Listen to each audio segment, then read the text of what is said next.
غیر سرکاری تنظیم امیفکا کی جانب سے سیلاب سے متاثرہ گورنمنٹ گرلز مڈل اسکول عزیز خیل ہر قسم کی مرمت اور مکمل بحالی کے بعد بچیوں کو ایک بار پھر خوش دیکھنے کے حوالے سے ایک تقریب کا انعقاد کیا گیا۔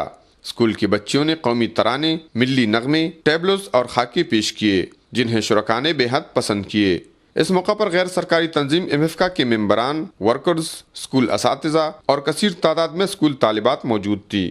تقریب سے خطاب کرتے ہوئے امیفکا کے چیئرمین ڈاکٹر حکیم عاصم نے کہا کہ آج ایک بار پھر اسکول کی بچوں کو خوش دیکھ کر ہمیں بے حد خوشی ہو رہی ہے۔ انہوں نے کہا کہ ہماری پوری کوشش تھی کہ اسکول پہلے سے بھی زیادہ خوبصورت اور دلکش نظر آنے لگے اور بچوں کی تعلیمی سرگرمیاں پوری جوش کے ساتھ دوبارہ شروع ہو جائے۔ انہوں نے امیفکا کے ممبران اور ورکرز کا شکریہ ادا کرتے ہوئے کہا کہ انہوں نے ان کی امید سے بھی زیادہ سخت محنت کی۔ اے ڈی او محکمہ تعلیم چارسدہ عطا اللہ مینا خیل نے اپنے خطاب میں کہا کہ انتہائی کم وقت میں سیلاب سے متاثرہ 104 اسکولوں کی بحالی میں غیر سرکاری تنظیموں اور پاک فوج کی تعاون قابل ذکر ہے۔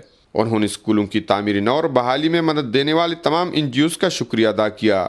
تقریب سے غیر سرکاری تنظیم امیفکا کی دیگر ممبران اور اسکول اساتذہ نے بھی خطاب کیا۔